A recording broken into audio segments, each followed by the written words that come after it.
تو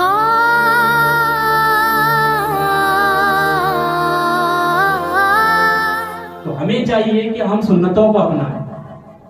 اب یہاں پر دیکھیے بہت سارے لوگوں کو یہ پتا چل گیا ہے کہ بھائی ہمیں زندگی سنت کے مطابق گزارنی ہے, تو پھر انہوں نے اپنی زندگی کو کنورٹ کیا, بدل دیا, تبدیل کر دیا, کوشش کی.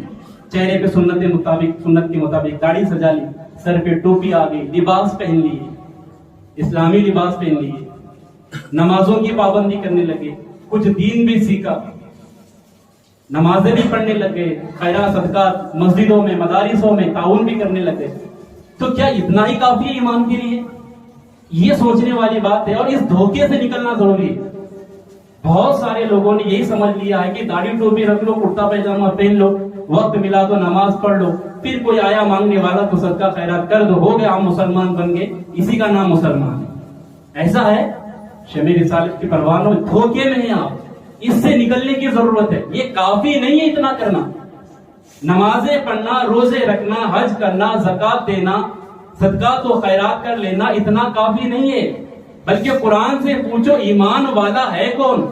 اور یہ سب کرنے کے بعد بھی پھر بھی ایمان نہیں ہوتا مکمل, تو پھر کیا وجہ ہے؟ آپ کو دور نہیں لے جاتا میں. قرآن شریف کے اندر سورہ بقرہ شریف ہے, دوسری سورت ہے, اس کے اندر ان لوگوں کا ذکر کیا گیا, ان لوگوں کو یہ کہا گیا کہ وہ لوگ ایمان والے نہیں ہیں. کون لوگ تھے وہ لوگ؟ اللہ اکبر, وہ لوگ جو نبی کریم صلی اللہ علیہ وسلم کے پیچھے نماز پڑھ رہے تھے.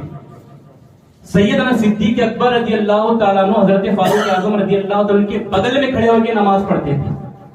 صدیق اکبر رضی اللہ تعالیٰ کے ساتھ ساتھ تمام صحابہ کرام, حضرت طلحہ, حضرت زبیر, حضرت سعد, حضرت سعید رضوان اللہ تعالیٰ عنہ اجمعین کے ساتھ میں, مولا کائنات کے ساتھ میں, عثمان غنی رضی اللہ تعالیٰ عنہ کے ساتھ میں شرکت کیا کرتے تھے, محفلوں میں بیٹھا کرتے تھے, نمازیں پڑھا کرتے تھے, ذکر و اذکار کیا کرتے تھے.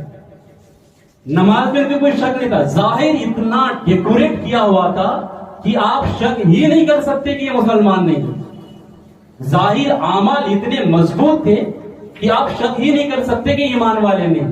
مگر اللہ قرآن میں فرماتا ہے کہ اللہ اکبر. آپ دیکھیے سورہ بقرہ شریف کی یہ 8ویں آیت ہے, اس کے اندر اللہ فرماتا ہے بسم اللہ الرحمن الرحیم, وَمِنَ النَّاسِ مَن يَقُولُ آمنا باللہ وبالیوم الآخر وما ہم بمؤمنین. اور کچھ لوگ کہتے ہیں کہ ہم اللہ پر اور آخرت کے دن پر ایمان لائے, اور کچھ لوگ کہتے ہیں کہ ہم اللہ پر اور آخرت کے دن پر ایمان لائے. مگر اللہ کیا کہتا ہے؟ حالانکہ وہ ایمان والے نہیں. کون لوگ ایمان والے نہیں؟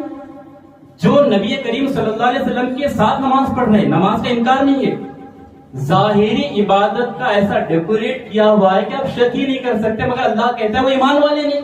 مالک جو داڑھی رکھے, جو ٹوپی پہنے, کرتا پیجامہ پہنے, نمازوں کی پابندی کرے, روزے کا اس کو انکار نہیں ہے, حج کا انکار نہیں ہے, تمام ارکان عمل کر رہا ہے, پھر وہ ایمان والا کیوں نہیں؟ کون ایمان والا ہے؟ پھر سوال پیدا ہوتا ہے. اس گھاٹی سے نکلنے کی ضرورت ہے. ہم تو یہی سمجھ رہے, جو ٹوپی لگا لیا, داڑھی پہن رکھ لیا, کرتا پیجامہ پہنا, آ کے نماز پڑھ رہا ہے نا, لوگوں سے ملاقات کر رہے, بس یہ مسلمان ہو گئے. مسلمان ہونے کے لیے اتنا ہی کافی ہے؟ نہیں, مسلمانوں اس دھوکے سے نکلنے کی ضرورت ہے. قرآن کہتا ہے کہ وہ ایمان والا نہیں. مالک پھر کون ایمان والا ہے؟ کوئی ماڈل تو ہو نا, کوئی مثال تو ہو, ایگزامپل تو ہو کہ یہ چیزیں ہونی ہے تب جا کے ایمان والا ہوگا. تو اللہ بھی اسی سورت کے اندر 13ویں آیت میں فرماتا ہے کہ ایمان والا کیسا ہے. سبحان اللہ. بسم اللہ الرحمن الرحیم. دیکھیے فرماتا ہے وَإِذَا قِيلَ لَهُمْ آمِنُوا كَمَا آمَنَ النَّاسُ قَالُوا أَنُؤْمِنُ كَمَا آمَنَ السُّفَهَاءُ أَلَا إِنَّهُمْ هُمُ السُّفَهَاءُ وَلَكِنْ لَا يَعْلَمُونَ. اور جب ان سے کہا جائے کہ تم اسی طرح ایمان لاؤ جیسے اور لوگ ایمان لائے, تو کہتے ہیں. اللہ تعالیٰ یہاں پر آمن الناس سے مراد کون ہے؟ مفسرین نے بیان فرمایا تم ایسے ایمان لاؤ جیسے صحابہ اکرام نے ایمان لایا. ان کے اندر جو کوالٹی ہے, ان کے اندر جو خوبی ہے, انہوں نے جیسا اپنے نبی کو مانا ہے, اللہ اس کے رسول کو مانا ہے, ایسے مانو. صرف نماز پڑھنے سے, روزہ رکھنے سے, حج کرنے سے اور دیگر ارکان ادا کرنے سے تم مسلمان نہیں ہو سکتے. کیا کرے, کیا ایگزامپل ہے, ماڈل کیا ہے؟ کہا جیسے صحابہ نے.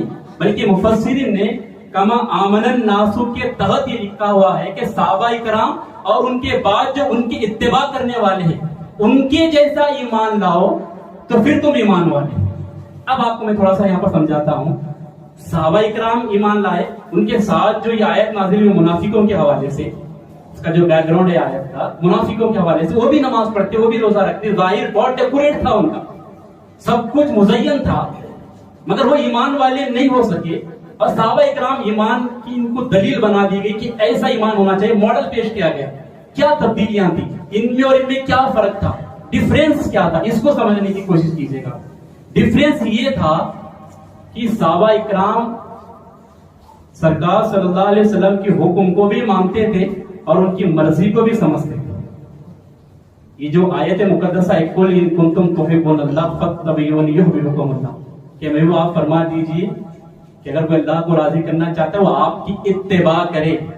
اطاعت اور اتباع میں فرق بیان کیا گیا۔ اطاعت اس کو کہتے ہیں، یعنی اس کا معنی ہوتا ہے فرما برداری، اتباع کا معنی بھی فرما برداری ہی ہے۔ فرق یہ ہے کہ فرما برداری کے ساتھ ساتھ محبوب کی مرضی کو بھی پہچانے۔ اطاعت یہ ہے کہ حکم دو، آرڈر دو تو آپ اس کو عمل کریں، اطاعت ہوگی۔ آرڈر کے بغیر سمجھ لیے کہ یہ آرڈر آنے والا ہے، یہ آئے گا بھی نہیں مگر اس سے عمل سے محبوب خوش ہونے والا ہے، اس کو اتباع کہتے ہیں۔ اور صحابہ اکرام کی زندگی ایسی سرکار کے حکم سے پہلے ہی۔ اب دیکھیے کیسا ایمان لانا ہے، جیسے صحابہ نے لایا ویسا ایمان لاؤ۔ صحابہ کا ایمان کیسا تھا؟ آپ نے پچھلی مرتبہ بھی سنا، سرکار سے ان کی بے حد محبت، وارثگی، تعلق، سب کچھ سرکار صلی اللہ علیہ وسلم کو مانا ہوا تھا۔ ایسے محبت کیا کرتے تھے، ایسے محبت کیا کرتے تھے کہ سرکار جب کلی فرماتے نا تو پانی کو زمین پہ گرنے نہیں دیتے۔ صحابہ اکرام پانی کو اپنے چلوں میں لے کر پی لیا کرتے، چہرے پہ لگا لیتے، سر پہ ڈال لیا کرتے۔ اللہ فرماتے ایسی محبت ہو، ایسا ایمان ہو۔ جو منافق تھے، جو نمازیں پڑھے، سب کچھ کرتے تھے، انہیں یہ اچھا نہیں لگتا تھا، انہیں یہ اچھا نہیں لگتا تھا، وہ اس طرح عمل نہیں کرتے جیسے صحابہ کر رہے ہیں، بلکہ اپنے آقا کو ہر بات بتاتے۔ میرے آقا تھکار کے تھوک دیتے نا، اپنی لعاب دہن کو بھی صحابہ گرنے نہیں دیا کرتے، بلکہ ابھی جو ہجامہ بولتے نا، یہ لگانا، ہجامہ سے جو خون نکالتے ہیں، سرکار جب وہ ہجامہ کراتی، جب خون نکلتا بلڈ، اس کو صحابہ اکرام پی لیا کرتے۔ جبکہ شریعت کے اندر یہ ہے کہ ہمارا جو خون ہے نا، ہمارا خون یہ ناپاک ہوتا ہے، اس کو ہم پی نہیں سکتے، مگر صحابہ اکرام پیتے تھے۔ کیوں؟ یہ جانتے تھے کہ نبی کا خون ہے خون، مگر ہماری طرح نہیں ہے، وہ ہماری طرح خون نہیں۔ اور جب انہوں نے پیا تو سرکار نے کیا فرمایا؟ میرا خون جس کے پیٹ میں گیا اس کے لیے جہنم کی آگ حرام ہے۔ اس کو ماننا کہتے ہیں۔ ایسا ایمان لاؤ جیسے صحابہ نے لایا۔ کسی کی ہمت ہے کہ بھائی باضابطہ ہمارے سوسائٹی میں لکھا ہوتا ہے ڈونٹ اسپٹ، یہاں پہ تھوکنا منع ہے، مت تھوکو۔ کیوں؟ تمہارے تھوک سے وائرس پھیلتا ہے، بیماریاں پھیل رہے، مت تھوکا کرو آپ۔ مگر میرے آقا کی شان یہ کہ جب میرے آقا تھوکتے تھکار کے، صحابہ اکرام لے لیا کرتے تھے اسے۔ بلکہ معاملہ تو ایسا تھا کہ جنگ کے موقع پر کئی صحابہ کا ایسا بہت سارے واقعات آتے ہیں۔ ایک صحابی کی جنگ کے موقع پر آگ نکل گئی، آگ نکلنے کے بعد انہوں نے کیا کیا پتا ہے؟ آگ پکڑ کے سرکار کی بارگاہ میں حاضر ہوئے، کہا یا رسول اللہ صلی اللہ علیہ وسلم میری آگ نکل گئی ہے، کیا کروں؟ میرے آقا نے کہا جا طبیب کے پاس دکھا دے۔ نہیں، میرے آقا نے انہیں بلایا قریب، اپنا لعاب دہن تھوک شریف نکالا، اس آگ کے دائرے پہ لگایا، آگ کو فٹ کر دیا۔ اس کے بعد کیا ہوا؟ وہ کہتے ہیں میری آگ ایسی سلامت ہو گئی، ایسی نظر آنے لگ گئی، پہلے سے زیادہ اچھی ہو اور پہلے سے زیادہ تیز ہوگی میری نظریں۔ ایک صحابی کا بازو کٹ گیا تھا جنگ کے دوران، لڑتے لڑتے بازو لٹک رہا تھا۔ آپ نے کیا کیا؟ جب لٹک رہا تو بار بار بیچ میں آ رہا تھا۔ جذبہ دیکھیے اللہ کی راہ میں قربان ہونے کا۔ جب یہ لٹک رہا تھا نا، آپ نے اپنے پنجے کو پیر میں دبایا اور کھینچ کے الگ کر دیا اس کو، کیونکہ یہ بیچ میں آ رہا تھا، لٹک رہا تھا، کھل کے لڑ نہیں پا رہے تھے، ایک ہی ہاتھ سے لڑتے رہے۔ جب وہ الگ کر دیا تو ہاتھ لے کے سرکار کی بارگاہ میں حاضر ہوئے، کہا یا رسول اللہ بازو کٹ گیا ہے۔ میرے آقا نے اپنے لعاب دہن کو لگا کر ہاتھ کو فٹ کر دیا۔ وہ کہتے ہیں پہلے سے زیادہ مضبوط ہو گئے، لگتا یہ نہیں تھا کہ کبھی میرا ہاتھ کٹا۔ یہ شان ہمارے آقا کی ہے۔ تو ایسا مانو جیسے صحابہ